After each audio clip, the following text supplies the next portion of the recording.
భువి వెలిగించడు దివ్యై అవతారమునెత్తు స్వామి అయ్యప్ప శరణం. పైగా ఇంకొక మాట అయ్యప్ప స్వామి గురించి నాకు కూడా ఒక అవధానంలో అయ్యప్ప స్వామి యొక్క స్ఫురణ బాగా పనిచేసింది. నేను సహస్రావధానం చేస్తుంటే ఒక సమస్య ఇచ్చారు. బ్రహ్మచారి అయ్యే బహుకుటుంబీ, బ్రహ్మచారి అయ్యే బహుకుటుంబీ. ఆయన బ్రహ్మచారి, కానీ ఆయనకి చాలా కుటుంబాలు ఉన్నాయన్న. బ్రహ్మచారి అయిన వాడు కుటుంబాలు ఉండవుగా, అది సమస్య. అవధానంలో సమస్యలంటే ఇలాగే ఉంటాయి. దానికి నాకు వెంటనే స్ఫురించిన సమాధానం స్వామియే శరణమయ్యప్ప. అయ్యప్ప స్వామి మూలం ఎవరండి? పార్వతీ విభుండు పరమేశ్వరుండును, పార్వతీ విభుండు పరమేశ్వరుండును, విశ్వమేలు నట్టి విష్ణుమూర్తి. పార్వతీ విభుండు పరమేశ్వరుండును, విశ్వమేలు నట్టి విష్ణుమూర్తి. అవతరించినారలయ్యప్ప స్వామిగా, అవతరించినారలయ్యప్ప స్వామిగా. బ్రహ్మచారి అయ్యే బహుకుటుంబీ. అవధానంలో దీన్ని సమస్య అంటారు. తెలుగు పండితులకు బాగా తెలుస్తుంది. పద్యంలో చివరి పాదం ఇస్తారు, అందులో ఒక సమస్య ఉంటుంది, అర్థం లేని మాట. ఇదే బ్రహ్మచారి అయ్యే బహుకుటుంబీ. బ్రహ్మచారి అంటే పెళ్లి కానివాడు, ఆయనకు కుటుంబం ఉండే అవకాశం లేదు, కానీ ఆయనకు బహుకుటుంబాలు ఉన్నాయి. అందుకే అయ్యప్ప స్వామి పూర్వజన్మలో ఎవరు? శివకేశవుల సమైక్య తత్వం. ఆయన శివుడు, పార్వతీ వల్లభుడు. అక్కడ బ్రహ్మచారి కాదు. విష్ణుమూర్తిగా ఉన్నప్పుడు అసలే బ్రహ్మచారి కాలేదు. అక్కడ సంఖ్య చాలా ఎక్కువ. ఆధార్ కార్డులు 16,000 ఉన్నాయి, దానికి పాన్ కార్డు జత చేశారు. విష్ణుమూర్తికి సంఖ్య చాలా ఎక్కువ. మరి ఇన్ని కుటుంబాలు ఉన్నవాడు ఇక్కడ బ్రహ్మచారిగా పుట్టాడు అంటే 16,000 సంసారాలు హాయిగా నడపగలిగిన శక్తి మన దైవానికే ఉంది. జీవితం అంతా బ్రహ్మచారిగా ఉండగలిగిన శక్తి మన దైవానికే ఉంది. That is Hinduism, that is Hinduism. మనం దాన్ని సాధించాలి. 40 రోజులు దీక్ష పట్టామంటే 40 రోజులు బ్రహ్మచర్యాన్ని కఠినాతి కఠినంగా పాటించాలి. అసలు మనస్సులో కూడా ఆ కోరిక పుట్టత్వాన్ని, అంటే ఆ వాతావరణం ఉండకూడదు చుట్టూ. దయచేసి ఇక్కడ ఒక ప్రశ్నకి సమాధానం చెబుతా. వెనక 3-4 ఏళ్ల క్రితం పెద్ద గొడవ జరిగింది, మీకు తెలుసు. శబరిమలలోకి స్త్రీలను అనుమతించాలి. నిజంగా భక్తులైన స్త్రీలెవరూ అలా కోరలేదండి. హిందూ స్త్రీలు పతివ్రతలైన వారు, సంప్రదాయం తెలిసిన వారు కోరరు. ఎవరు కోరారో తెలుసా? మాకు తెలుసు బాగా. కమ్యూనిస్టులు కోరారండి. పనిగట్టుకుని హిందూ ధర్మాన్ని చెడగొట్టాలి. వాళ్ళ ఉద్దేశమే. హేతువాదులు కమ్యూనిస్టులు కలిసి మాకు అవకాశం లేదా, మేము భక్తులం కాదా అని మొదలుపెట్టి కోర్టుకి వెళ్ళారు. కోర్టు ఏముందండి, రాజ్యాంగ చట్టం ప్రకారం తీర్పులు ఇస్తారు. వారిని ఎలా అంటాం? భగవద్ దర్శనం అందరికీ సమానమైన చట్టం ఉంది. చట్టం ప్రకారం వాళ్ళు అనుమతించమని చెప్పారు. కానీ సంప్రదాయం, మీరు ఇతర మతాల్లో కూడా కొన్ని ప్రార్థనా మందిరాలు ఉన్నాయండి. కొన్ని చోట్ల పురుషుల్ని అనుమతించరు. కాశ్మీర్లో ఒక దేవాలయం ఉంది, పురుషుల్ని అనుమతించరు. తమిళనాడు చివరిలో ఒక దేవాలయం ఉంది, పురుషుల్ని అనుమతించరు. అందరూ ఆడవాళ్లే పూజారులు ఉంటారు. మగాళ్ళందరూ మేము వెడతామంటే చెప్పు తీసి కొడతారు అక్కడ. ఇక్కడ అయ్యప్ప స్వామి ఆలయంలో ఒక వయస్సు స్త్రీలు, పెద్దవాళ్ళనేమీ అనలేదు, బాలలనేమీ అనలేదు, మధ్య వయస్సు, ఒక దానికి ఒక పద్ధతి, ఒక సంప్రదాయం ఉంది. ఎందుకన్నారు? అది బ్రహ్మచారి అవతారం. మన సంప్రదాయం ప్రకారం బ్రహ్మచారికి స్త్రీ దర్శనం కూడా నిషేధమే. ఎందుకని? అదే స్త్రీలను ద్వేషించడం కాదు. హాయిగా కాలేజీలో బీటెక్లో చేరిన వాళ్ళని గమనించండి, మీకు అర్థమవుతుంది. ఇంటి దగ్గర తల్లి, నాన్న బాగా చదువుకోవాలమ్మా, బోళ్ళు అప్పులు చేసాం, బోళ్ళు ఫీజులు కడుతున్నాం, నాన్న చాలా కష్టపడుతున్నారు, నేను కూడా కష్టపడుతున్నాను, బాగా చదువుకో అని తోమితే పామితే ఈ అబ్బాయి ఏమంటే అలాగేనమ్మా వందే మాతరం జనగణమన అంటాడు. వీడు కాలేజీకి వెళ్ళి 10 రోజులు కాగానే అమ్మాయికి లైన్ వేస్తాడు. ఎందుకు వేసాడండి? ఆలోచించండి.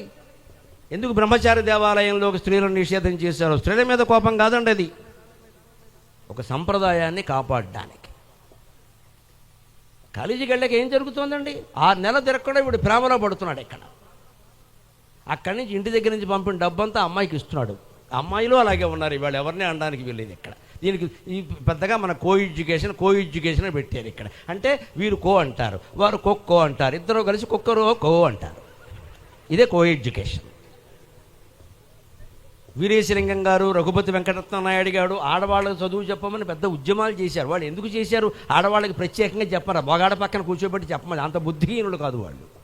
16 ఏళ్ల కుర్రాడు పక్కనే 16 ఏళ్ల అమ్మాయిని కూర్చోబెట్టక చదువు ఎందుకు ఉంటుందండి? ఆ తలకే వేరే ఉంటాయి అక్కడ. ఏం బుద్ధి లేదా? ఎవరి పక్కన ఎవరిని కూర్చోబెడుతున్నావు? మనిషి చెడిపోడా? వాళ్ళు చెడిపోతారు, వీళ్ళు చెడిపోతారు. కో ఎడ్యుకేషన్ ఏంటండి? ఎడ్యుకేషన్ కోసం పోరాడిన వాళ్ళు మహానుభావులు ఉన్నారు. రఘుపతి వెంకటరత్నం నాయుడు, కందుకూరు వీరేశం, వీళ్ళందరూ ఉన్నారండి. వాళ్ళు ఏం పోరాడారు? అమ్మాయిలకి ప్రత్యేకంగా పెట్టమన్నారు. ఇప్పుడు మొత్తం జరిపిస్తున్నారు పట్టుకెళ్ళి. అక్కడ ఏం నడుస్తున్నాయి అందరికీ తెలుసు. ఏమన్నా అంటే డౌట్స్ క్లారిఫై వయసులో ఉన్న అబ్బాయితోనే చేసుకోవాలమ్మా, ఆడవాళ్ళతో చేసుకోలేవా? చేసుకోరు. ఏమి క్లారిఫై అవుతాయి అందరికీ తెలుసు అక్కడ. ఇందుకే బ్రహ్మచారి అయిన స్త్రీకి కానీ పురుషుడికి కానీ పురుష దర్శనం కానీ స్త్రీ దర్శనం కానీ నిషేధం అని చెప్పారు. పవిత్ర భారతీయ సంస్కృతికి నమస్కారం. పవిత్ర భారతీయ సంస్కృతికి నమస్కారం. ఎప్పుడూ మన ధర్మాలు ఎలా ఉంటే మేకు బిగిస్తారో, ఇంటికి వచ్చి వడ్రం మేస్తులు మేకులు బిగిస్తారు. గమనించిన ఇప్పుడు మాయవేషాలు ఎత్తున్నారు వాళ్ళు కూడా. ఏంటో తెలుసా? స్విచ్ బోర్డు బిగించమన్నాం అనుకోండి, చాలా తెలివిగా నేర్చారు కొంతమంది. నేను అటువంటి వాళ్ళు వచ్చినప్పుడు అక్కడే కూర్చుంటాను. నేను పనులు మానుకు ఏం చేస్తాడో తెలుసా? ఈ మూల స్క్రూ బిగిస్తాడు, ఈ రెండు బిగించడు. ఇది బాబు సొమ్మేటి ఇక్కడ. మీరు గమనించండి, పెద్ద మాయ. స్విచ్ బోర్డు బిగించమని 4 వైపులా స్క్రూలు ఉంటాయి కదా, ఈ ఐమూల బిగిస్తాడు. ఇట్ని ఈశాన్యం నైరుతి ఋతుపవనాలు, ఈ మొత్తం ఆయకనేయం వాయవ్యం వదిలేస్తాడు. మనం బిగించమన్నాం 2 చాలు సార్, 2 కాదు 4 బిగించమని చెప్పాలి. ఎందుకంటే అక్కడ సందు ఇచ్చామంటే ఈ బొద్దింకలు పురుగులు చెదలు ఆ సందులోంచి పోతాయి. అప్పుడు ఈ 2 మేకులు కూడా ఊడిపోతాయి. హిందూ సంస్కృతిలో బ్రహ్మచర్యానికి 4 మేకులు బిగిస్తారు ఖచ్చితంగా. మాట్లాడక ఇక్కడ సందర్భం లేదు, అసలు బయటకు లోపలికి రావద్దు, అంత నో ఎంట్రన్స్. గట్టిగా బిగిస్తారు, అది మేకు బిగింపు అంటారు దాన్ని. నువ్వు బ్రహ్మచారిగా ఉండగా అబ్బాయి స్త్రీలను కలవ, స్త్రీలకి చెప్పారండి అలాగా. స్త్రీలోనూ బ్రహ్మచారులు వాళ్ళకి చెప్తారు అదే సంప్రదాయం. మీరు కలవద్దు, కలిస్తే 80 ఏళ్ల వాళ్ళని కలవండి, మీ నాన్నగారిని కలవండి, మీ మేనమామని కలవండి. ఆ మేనమామ కూడా పెళ్ళి అయిన వాడు అయితేనే కలవాలి. దాని లెక్కలు దానుకుంటాయి. వయస్సు పెట్టారు అక్కడ. అప్పుడు వాంఛలు కలిగే అవకాశాలు తక్కువ, అసలు ఉండవు. ఈ నిబంధనలే ఉంటాయి ఎక్కువ. అందుకోసమే దీక్షలు. అందుకే బ్రహ్మచారిగాను నేను ఉండగలను, కేశవుడుగా 16,000 మందితో సంసారాలు చేయగలను, శివుడుగా పార్వతీదేవితో సంసారం చేయగలను, బ్రహ్మచారిగా అయ్యప్ప స్వామిగాను ఉండగలను అని భగవంతుడు అనేక అవతారాల్లో నిరూపణ చేసుకున్నాడు. అది అయ్యప్ప అవతారం రహస్యం. ఇప్పుడు ఆ దీక్షలో ఉండే నియమాలు ఏమిటో అవి వేదకాలం నుంచి ఎలా వచ్చాయో తెలుసుకుందాం. సనాతన ధర్మం అంటే అది. అయ్యప్ప దీక్ష, అయ్యప్ప పేరు కానీ అయ్యప్పకుండే ఇతర నామధేయాలు కానీ ఇప్పుడు వచ్చినవి కాదండి. మీరు అయ్యప్ప పేరు కొత్తగా వినొచ్చు, కానీ అయ్యప్ప ధర్మంలో బాగా వినపడే మరొక పేరు ధర్మశాస్త్ర. ఈ శాస్త్ర శబ్దం విష్ణు సహస్రనామంలో ఉందండి. అజో దుర్మర్షణ శాస్త, అజో దుర్మర్షణ శాస్త అని ఉంటుంది చూసుకోండి. అజహ దుర్మర్షణ శాస్త. ఈ అయ్యప్ప ధర్మంలో ఉండే శాస్త్ర విష్ణు సహస్రంలోంచి పుట్టిందండి. ఇదేం సామాన్యమైన కాలం. విష్ణు సహస్రం అంటే భారతం, ఆనుశాసనిక పర్వం, అంతే కదా. భారతం ఎప్పటిది? 5,000 ఏళ్ల క్రితానది. అజో దుర్మర్షణ శాస్త అజగ దుర్మర్షణ శాస్త అజగ. మళ్ళీ పుట్టుక లేకుండా ఉండాలి అంటే దుర్మర్షణ, ఎవరూ నిన్ను అణిచివేయకుండా ఉండాలి అంటే, నీ ధర్మంలో నువ్వు నిక్కచ్చిగా ఉండాలి అంటే శాస్త, అందరినీ శాసించే విధానంగా నువ్వు ఉండాలి అంటే అయ్యప్ప దీక్షను అనుసరించాలి, మనస్సును నిగ్రహించుకోవాలి. దీక్షలో ప్రధానమైంది మనోనిగ్రహం, శరీర నిగ్రహం కాదు. కనీసం శరీర నిగ్రహం కూడా మంచిదే. ఇక్కడ మనం అందరం శరీరాలు నిగ్రహించుకునే కూర్చున్నాం. మన లోపల ఆలోచనలు ఏమున్నా మన శరీరం నిగ్రహించుకున్నాం, అది కూడా మంచిదే. కానీ ఇది సరిపోదు. కొంతమంది తత్వం ఎలా ఉంటుందో భగవద్గీతలో చెబుతాడు. 3వ అధ్యాయంలో కర్మయోగంలో, కర్మేంద్రియాణి సంయమ్య యాస్తే మనసా స్మరన్ ఇంద్రియార్థాన్ విమూఢాత్మ మిథ్యాచారస్స ఉచ్యతే. అయ్యప్ప దీక్ష పట్టిన వాళ్ళందరూ భగవద్గీత చదవాలి ఖచ్చితంగా. రోజు ఒక అధ్యాయం చదవాలని నియమం పెట్టుకోండి. తాత్పర్యాలతో చదవండి, దయచేసి పారాయణ చేయకండి. మీకు అర్థం కాని పారాయణ ఎంత చేస్తే ఏం ఉపయోగం?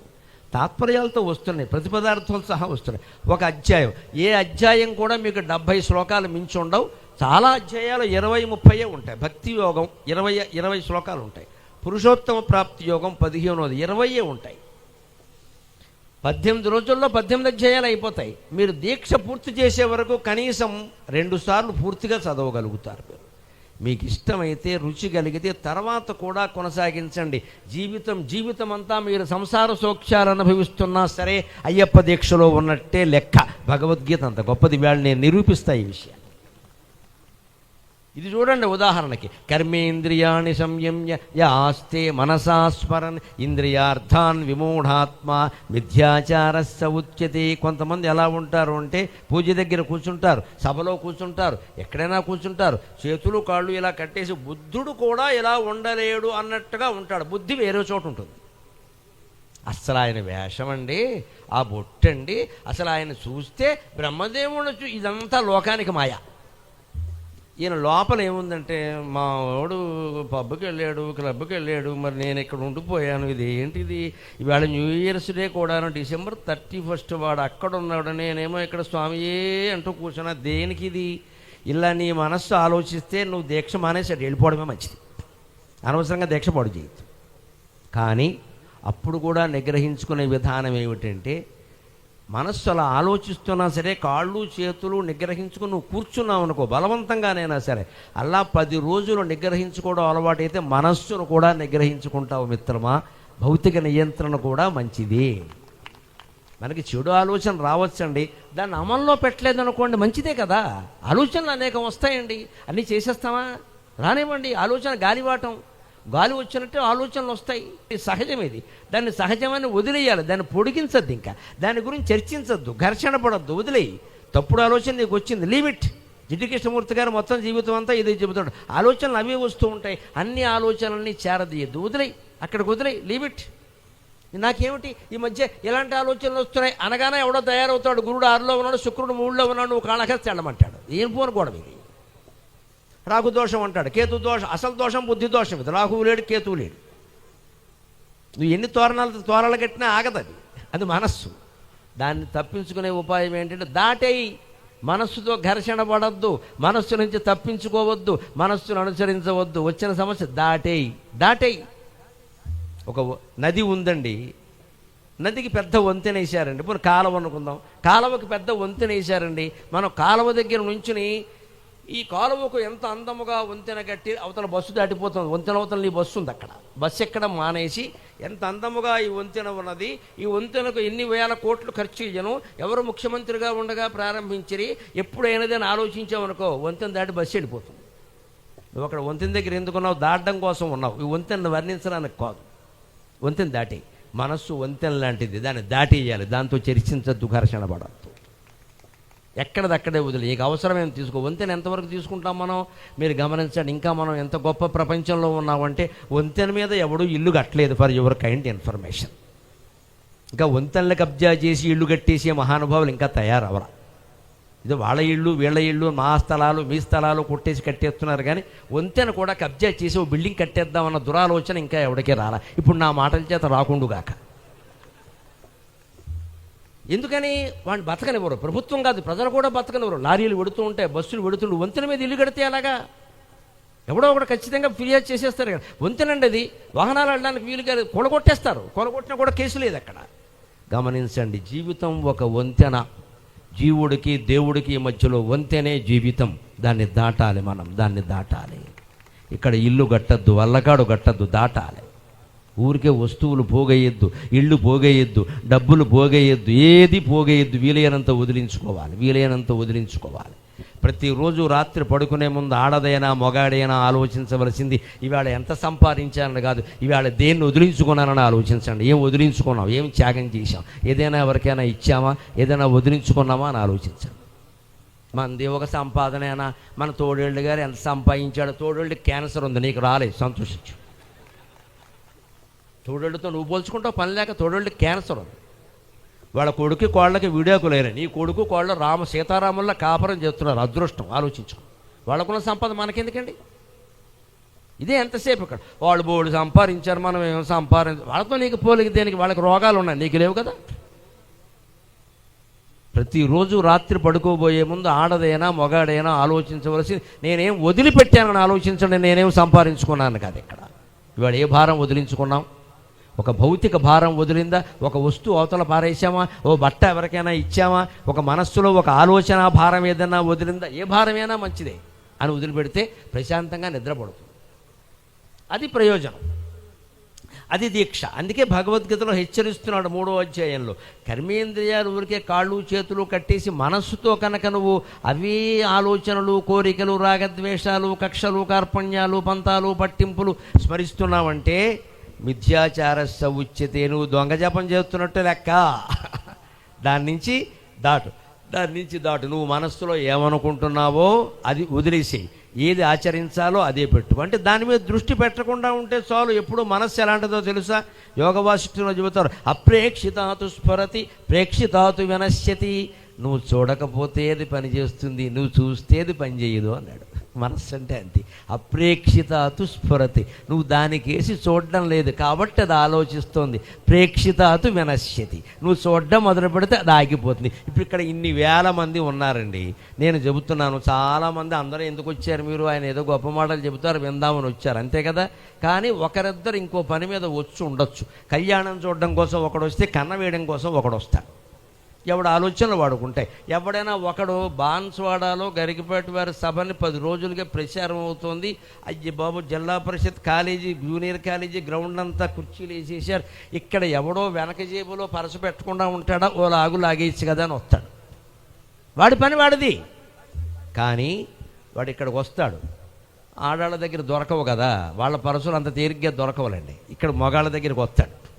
ఎవడో సోంబేరిగాడు ఉంటాడు, ఇక్కడ వెనకాల పెడతాడు దాని ఇంత గడ్డ, పెద్ద కేజీ గడ్డలే పెడతాడు. దాంట్లో ఆ క్రెడిట్ కార్డులు, డెబిట్ కార్డులు, వాడు పెళ్ళాం, వాడు కొత్తలో దిగిన ఫోటోలు అన్నీ అందులోనే ఉంటాయి. ఇక్కడ మొత్తం అన్నీ అవి పెడతాడు. వీడు నెమ్మదిగా బేడెట్టి ఇలా అంటాడు, ఒక దెబ్బ శ్రీమద్ రమారమణ గోవిందో హరి. కానీ ఈ దొంగతనానికి ఇక్కడికి వచ్చిన వాడికి ఇక్కడ పోలీసులు కనబడ్డారనుకోండి, వాడు ఏం చేస్తాడు, అమ్మో 4 పోలీసులు ఉన్నారా, మన పప్పులు ఉడికేలా అని వెళ్ళిపోతాడా లేదా? సరిగ్గా మనస్సు అంతే, ఎప్పుడూ ఆలోచిస్తూ ఉంటుంది. నువ్వు గమనించావంటే ఆలోచన మానేస్తుంది, గమనిస్తే చాలా ఆలోచన మానేస్తుంది. పోలీసు దృష్టి పడగానే దొంగతనాన్ని మానేసినట్టే మనస్సు మీద ఆత్మ దృష్టి పడగానే మనస్సు ఆగిపోతుంది.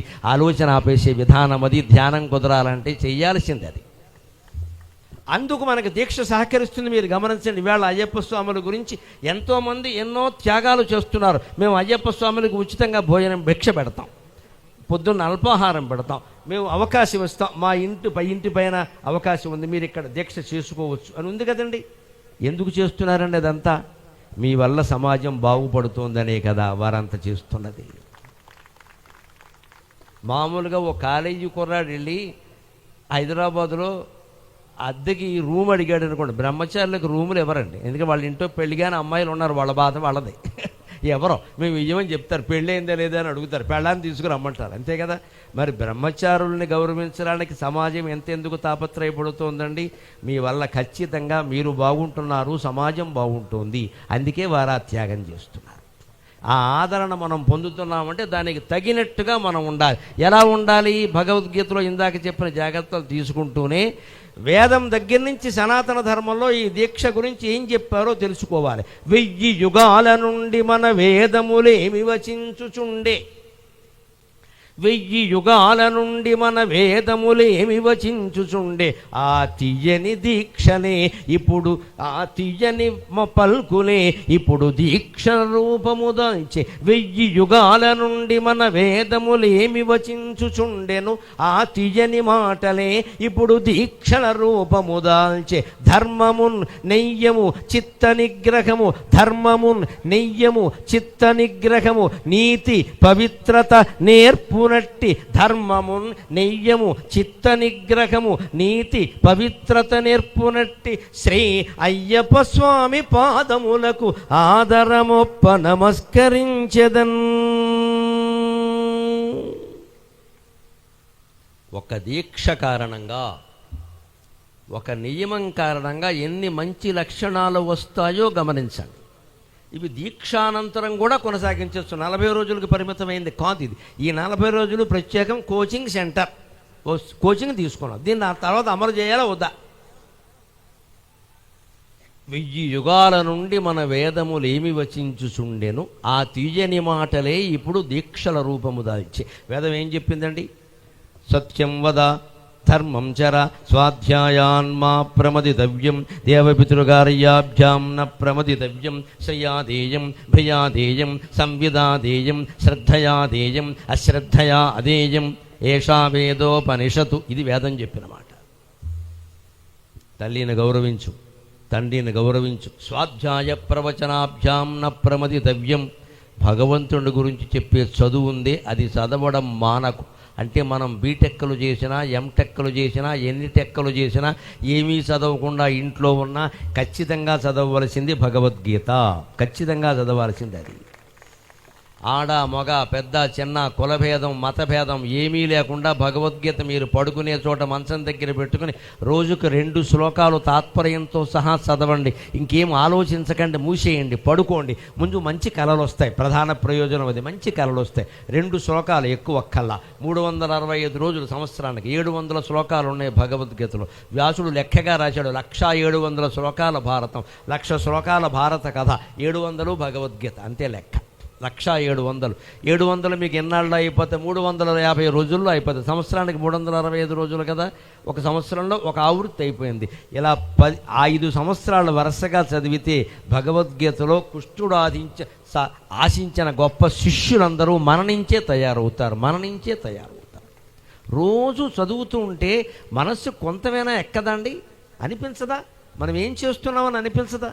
చదవాలి కదా ముందు.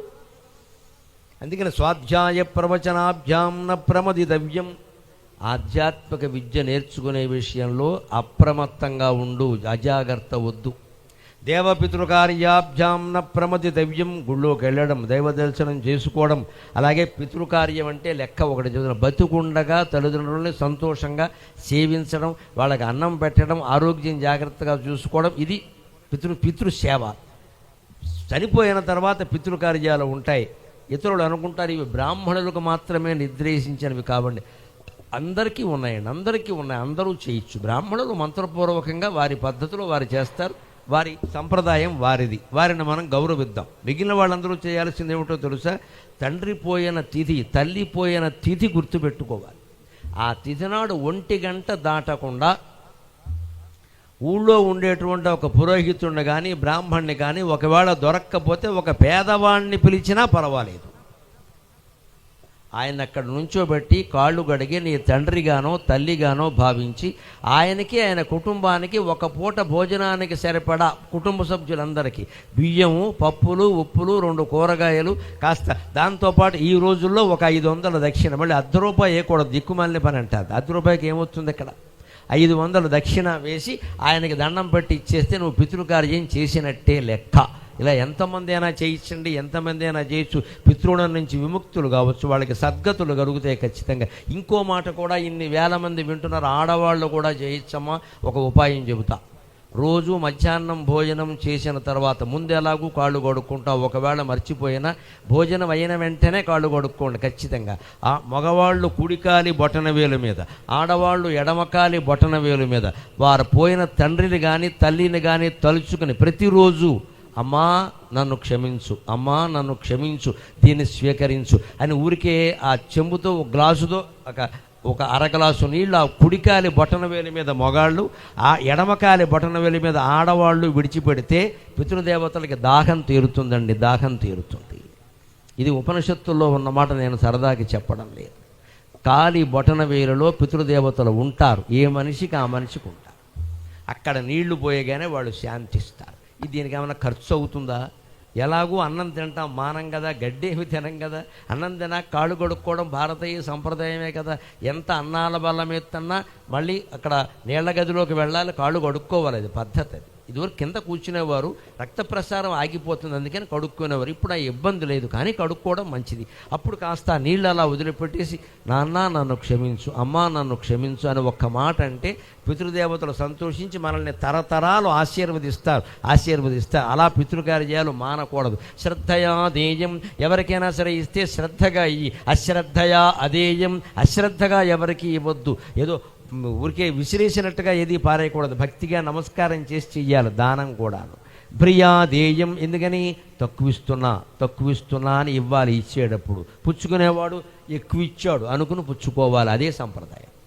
తక్కువ ఇచ్చాడని వాడు అనుకోవడం, ఊరికే దోచేస్తున్నారని వీళ్ళు అనుకుంటే ఇంకా పుణ్యఫలాలు ఎలా ఉంటాయండి?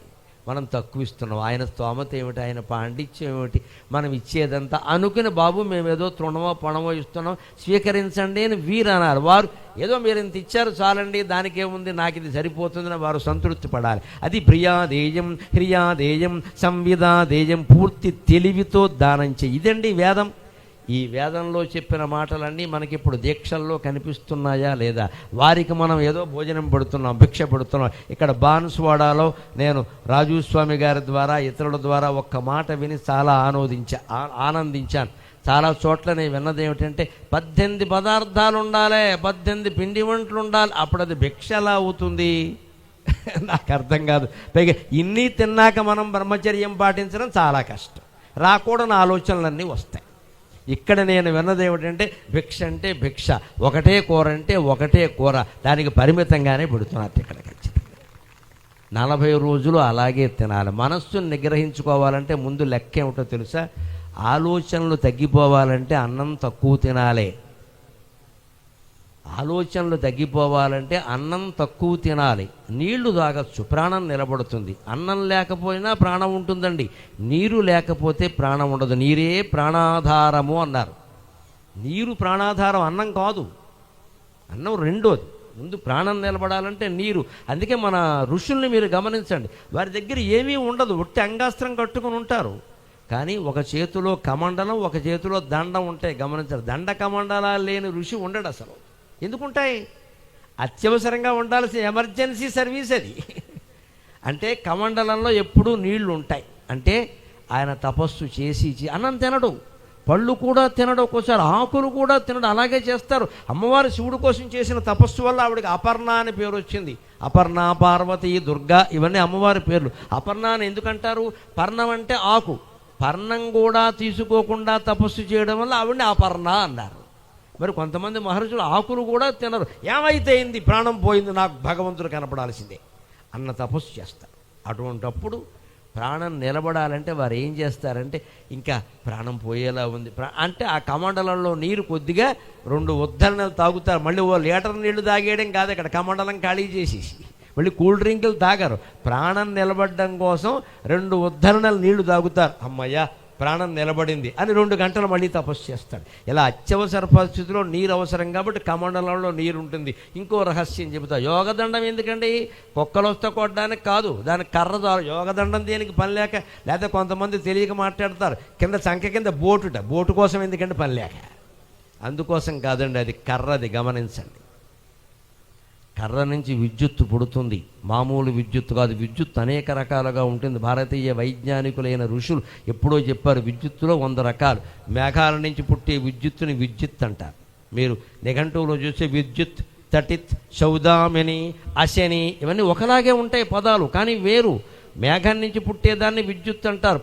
పట్టుబట్టలు దగ్గరికి పెట్టి ఇస్త్రీ చేసిన పట్టుబట్టలు ఉంటాయి చూడండి, రోలింగు, ఐరన్, స్టీము, ఐరన్ స్టీము ఏదో అంటారు కదా, రకరకాల మాటలు. ఆ పట్టుబట్టలు వచ్చిన వెంటనే మీరు ఏం చేయకండి, అలా ఉంచి కాస్త దగ్గరికి పెట్టి ఓదాన్నోటి ఇలా రాయండి, అక్కడ విద్యుత్ పుడుతుంది, శబ్దం వస్తుంది. ఆ శబ్దం మీరు కేంద్రీకరించి కవ్వంతో చిలికినట్టు చేస్తే విద్యుత్ పుడుతుంది. పట్టు వస్త్రాల రాపిడి వల్ల పుట్టే విద్యుత్తుని తటిత్ అంటారు. కర్రల రాపిడి వల్ల పుట్టే విద్యుత్తుని అశని అంటారు. రత్నాభరణాలు ఉంటాయి, ఆడవాళ్ళు కంకణాలు పెట్టుకుంటే రత్నాలు ఉంటాయి కదా, హారాల్లో కూడా రత్నాలు ఉంటాయి. రత్నం రాసుకుంటే పుట్టేటువంటి శక్తి ఉందే, దాన్ని విద్యుత్తుని సౌదామిని అంటారు. ఖచ్చితంగా తేడాలు ఉన్నాయి. ఇవన్నీ మనకి నిఘంటువులో అన్నీ ఒక చోట ఉంటాయి, కానీ భారతీయ ఋషులు ఎప్పుడో కనిపెట్టారు. అలాగ తాము చేసిన తపశ్శక్తి ఉందే, దాన్ని ఒక బ్యాటరీలో దాచిపెడతారు. ఆ బ్యాటరీయే యోగదండం. అందుకే శపించే ఋషి ఎవరినైనా మీరు గమనించండి. విశ్వామిత్రుడు అందరినీ శపిస్తాడంటారు కదా, ఆయన ఎప్పుడు శపించినా సరే మీరు గమనించండి, ఇలా యోగదండం పట్టుకుంటాడు, కమండలం పట్టుకుంటాడు ఎడం చేత్తో, కుడి చేతిలో నీళ్లు పోసి కుక్క అవుతావు అంటాడు. అవుతాడు వాడు. ఎందుకు అవుతాడు? కమండలంలో శక్తి కాదు, యోగదండంలో శక్తి. ఈయన ఇంతకాలం చేసిన తపశ్శక్తి యోగదండంలో ఉంది. యోగదండంలోంచి కమండలంలోకి వచ్చింది. అందుకే కమండలం మట్టిదే ఉంటుంది, చెక్క ఉండకూడదు. చెక్క మళ్ళీ ఈ శక్తిని లాగదు, మట్టి లాగుతుంది. మట్టి కమండలమే ఉంటుంది. నీళ్ళు ఎందుకు ఉపయోగిస్తారు తెలుసా? విద్యుత్ శక్తి నీటి ద్వారా ప్రవహిస్తుంది. అందరికీ తెలుసా విషయం? చిన్నపిల్లలకు ఒక్కో చోట ఇళ్లల్లో ఈ గీజర్ లేకపోతే ఏం చేస్తారు, బకెట్లో నీళ్లు పోసి దాంట్లో కరెంటు తోటి ఉంటుంది కమ్మీలా, అది పెట్టేస్తారు. చాలా ప్రమాదం అది. అది జాగ్రత్తగా స్విచ్ ఆపాక దాన్ని తీయాలి. ఆ స్విచ్ అలా ఉండగానే వేలెట్టామంటే శ్రీమద్ రమారమణ గోవిందో హరి అంటే నీళ్లు విద్యుత్తును లాగుతాయని అర్థమైంది కదా. వీళ్ళ తపశ్శక్తి విద్యుత్ శక్తిగా మారుతుంది. ఆ విద్యుత్ శక్తి నీళ్లలోకి వస్తుంది. ఆ నీళ్లు ఎవడి మీద పడతాయో వాడు ఏమవుతావంటే అది అవుతాడు. ఇందులో కూడా ఒక రహస్యం ఉంది. వాడు పక్కకి తప్పుకుంటే అవడు, అదో రహస్యం. ఎంత తపశ్శక్తి ఉన్న ఋషి అయినా నీళ్లు మన మీద పడకపోతే అది అవ్వదు. యోగదండం గ్రహించకపోతే అవ్వదు. కేవలం శపిస్తే అవుతుందని అనుకోవద్దు. మనస్సంకల్పం కాదు, ఇది భౌతికమైన చర్య కూడా ఉంది. అందువల్ల ఈ శక్తిని దాచడానికి యోగదండం. ఇవన్నీ పట్టుకున్నటువంటి ఋషులు వాళ్ళు చెప్పింది ఏమిటంటే, బాబు మనస్సును నిగ్రహించుకో అని వేదకాలం నుంచి మనకి చెబుతూ వాళ్ళు నిగ్రహించుకుని మనకు కూడా చెప్పారు. అందుకని వేదంలో చెప్పినవన్నీ మనం సాధ్యం చేయాలి అంటే దీక్షలో సాధ్యమవుతాయి. ఇందులో మీరు ఇంకో రహస్యం గమనించండి. ఇందాక మనం చెప్పుకున్నాం, నీళ్లు ఎప్పుడూ మామూలుగా తాగుతూ ఉంటే ప్రాణం పోదు. కానీ విషయాలు మనకి జ్ఞాపకం ఉండాలి అంటే, ఆలోచనలు పెరగాలి అంటే అన్నం తినాలి. అందుకే మనకి కార్తీక మాసంలో ఉపవాసాలు ఎక్కువ. ఎందుకో తెలుసా? ఉపవాసం ఉంటే అన్నం లేదుగా, మనస్సు కూడా నీరసంగా ఉంటుంది. పనికిమాలిన ఆలోచనలన్నీ ఆగిపోతాయి. ఎవరన్నా మనతో మాట్లాడడానికి వచ్చిన, పొద్దున్నుంచి నిన్నేమో ఏకాదశి, ఇవాళ సోమవారం, రేపేమో ద్వాదశి, క్షీరాబ్ది ద్వాదశి, బాగుండదు, 3 రోజులు ఉపవాసమే, ఇంకేం మాట్లాడడానికి ఏం లేదు. ఇక్కడ నీరసం, గొంతు రావట్లేదు. అలాగే ఉండాలి కార్తీక మాసం. కుటుంబ విషయాలు, పనికిమాలిన విషయాలు మాట్లాడడానికి కాదు. ఇది మాట్లాడకూడదంటే ఆలోచన రాకూడదంటే అన్నం తినకూడదు. ఏకభుక్తం ఎందుకు పెట్టారంటే మీ ఆలోచనలన్నీ తగ్గిపోవడానికి. కార్తీక మాసం ఏకభుక్తం. నక్తాలు చేస్తారు కొంతమంది, రాత్రి తింటారు, పగలు మానేస్తారు. ఎందుకు? ఆలోచనలు తగ్గిపోవాలి. నువ్వు తిండి మానేసావు కానీ వచ్చిన వాడితో అలా తిండి గురించే మాట్లాడుతున్నావు అనుకో, ఇంతకంటే ఆ తిండి ఏదో తినేయడం మంచిది. కొంతమంది షోక్ అది. నాకు ఉపవాసం చేయిందే ఏమిటో నిద్ర పట్టదు, మా అమ్మ అంతే, మా అమ్మమ్మ అంతే. ఈ గొప్పలన్నీ ఎవడు చెప్పమానండి? నేను ఇక్కడ కార్తీక మాసంలో పని లేక చేసిన పుణ్యం అంతా పోయింది. ఇక్కడ ఇదో గొప్ప. అలా ఉండకపోతే నాకు అసలు కుదరదు. నేను ఎవరు అడిగారు? ఇక్కడ పత్రికా విలేకరులు ఏమైనా మూతి ముందు మైకెట్టారా? ఉండే ఉపవాసం ఏదో ఉండమ్మా అనేసి ఈ గొప్ప దేనికండి? దీనికోసం చేస్తాం. దీన్ని దాంభికం అంటారు. ఖచ్చితంగా ఇది ఫలితాన్ని ఇవ్వదు, పైగా కిందకి తోసేస్తుంది. గొప్పలు చెబుతున్నాం, అనవసరంగా మాట్లాడ కూర్చో. ఉపవాసం ఎందుకంటే మనస్సు క్షీణించాలి. మనస్సు క్షీణించడం ఎందుకంటే ఆలోచనలు ఆగిపోవాలి. ఆలోచనలు ఆగిపోవడం ఎందుకంటే ఆలోచన ఆగిపోయినప్పుడే త్రిలోచనుడు కనపడతాడు. ఖచ్చితంగా ఆలోచన, త్రిలోచన. 3వ కన్ను తెరుచుకోవాలంటే 2 కళ్ళు మూసుకోవాలండి. ఈ అడ్డకళ్ళు తెరుచున్నంతకాలం 3వ కన్ను తెరుచుకోదు. ఈ 2 కళ్ళు మూసుకోవాలి. భగవద్ధ్యానం చేయాలి. భూమధ్యంలోనే దృష్టి పెట్టాలి. అప్పుడు ఖచ్చితంగా 3వ కన్ను తెరుచుకుంటుంది. శివుడికి మనకి తేడా ఏమిటంటే 3వ కన్ను ఆయనకి ఉంది, మనకి ఉంది. మనకేం లేకపోలేదు, ఉంది. ఆయనకి తెరుచుకుంది, మనకి తెరుచుకోలేదు, అంతే తేడా. ఆ తెరుచుకునేలా చేయాలి అంటే ఆలోచనలు ఆగిపోవాలి. ఆలోచనలు ఆగిపోవాలంటే మనస్సు క్షీణించాలి. మనస్సు క్షీణించాలంటే అన్నం మానేయాలి. కానీ బతుకుండాలి కాబట్టి నీరు తాగాలి. అందుకని భిక్ష అంటే తక్కువ పదార్థాలతోనే ఉండాలి, దాంతోనే సరిపెట్టుకోవాలి. అయ్యప్ప గురించిన ఆలోచన తప్ప ఇంకేమీ ఉండకూడదు.